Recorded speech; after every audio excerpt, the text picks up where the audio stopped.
Oh, hi, David on here. Things to know. What's happening in Dorado? Didn't see you there.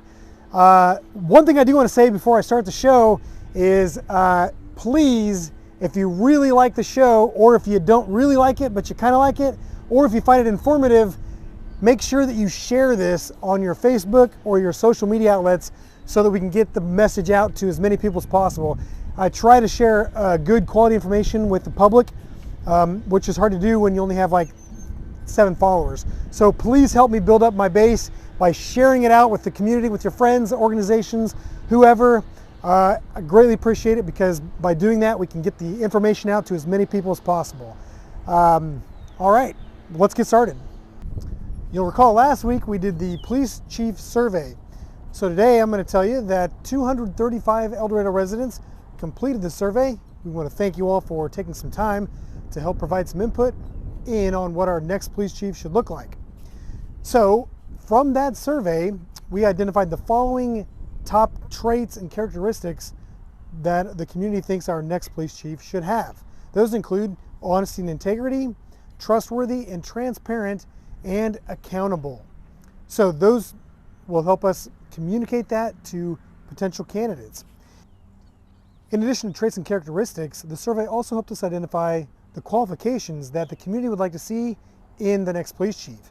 Some of the top considerations included experience in daily operations of a police department of our size, community outreach and engagement, as well as past executive leadership and relationship building.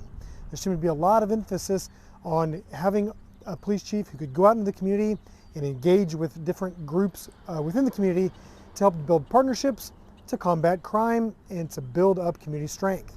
So again, the traits and characteristics as well as the leadership experience will be put into a package to help the city communicate to potential candidates for our police chief position. So now where we are in the process is we will take the information that we gleaned from the citizen survey and we will put that together in the form of a position profile that we will then use as an advertisement to help us find candidates for our new police chief. With that said, of course, there may be some internal candidates that may also apply. We would encourage them to do so, and we will then vet them against all of the candidates to make sure that we get the best fit for our organization and the community. The next step in the process is going to be the advertisement piece, and then we'll begin the next phase after that, which will be the interviews, which will probably get some input from several community stakeholders as well. So be on the lookout for more information about the police chief process on the city's website at eldoks.com. We have a specific website built for the police chief process, so you can follow along as we move through that process. On Wednesday, the City Commission discussed the city's grant application for participation in the FEMA BRIC program. BRIC is an acronym that stands for Building Resilient Infrastructure and Communities. If the city's grant application is selected, the city will use up to $500,000 in federal funds and a local match to implement hazard mitigation strategies to reduce future potential flooding losses. So we'll have more information about this in the near future, provided that the city's grant application is in fact awarded funds. Basically what it means is the city will be able to take federal funds and we'll be able to use local dollars to buy property to reduce future flood losses. So those might be properties that are prone to flooding, and so we can get those cleaned up a little bit so that we can reduce future flood losses. So a question I received from a citizen this week was, why do I have to pay the base charge for water and sewer? I only use a very small volume of water. My water bill is only like $2 and my sewer bill is only like $6. It doesn't make sense to me why I have to pay this base charge, which is more than my volume charge. Well, I'm glad someone asked this question, and I'm glad I can hopefully provide a little bit of clarification. So the base charge, or what the city refers to as the readiness to serve charge, is intended to pay for the infrastructure that is necessary to provide water to your house, and alternatively to take wastewater from your house and get them treated. Now, what this means practically speaking is that So for example, the city's water source is the lake. In order to get water from the lake, we have an intake structure. We pull water in. That water gets put into a pipe that then is sent to the city's treatment plant, which is actually right behind me. You probably can't see it, but it's kind of right behind me.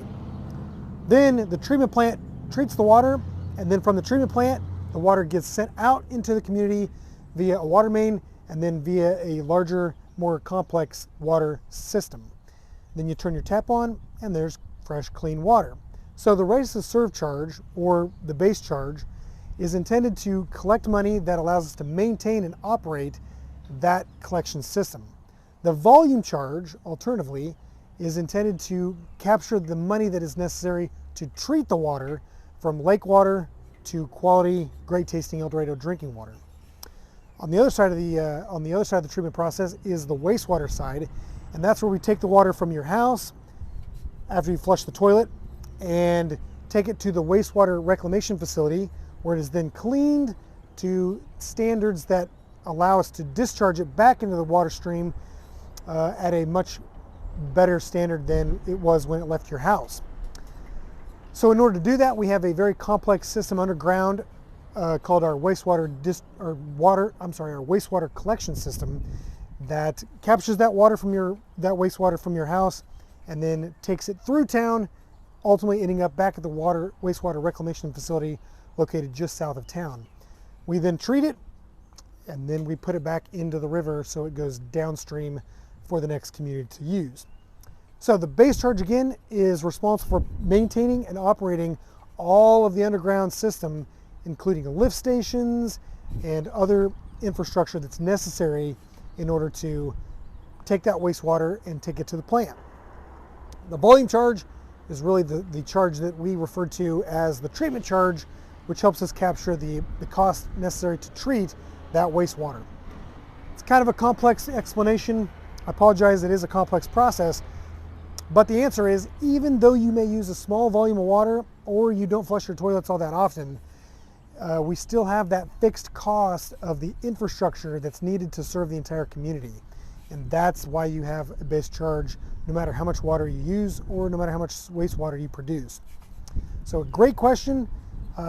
Actually, this is really fun. So if you have other questions that you're kind of curious about or just want an explanation about, feel free to email them to the city. You can email them to me, actually, ddillner@eldoks.com, and that might be a future subject on Things to Know, so you can get an answer to your question.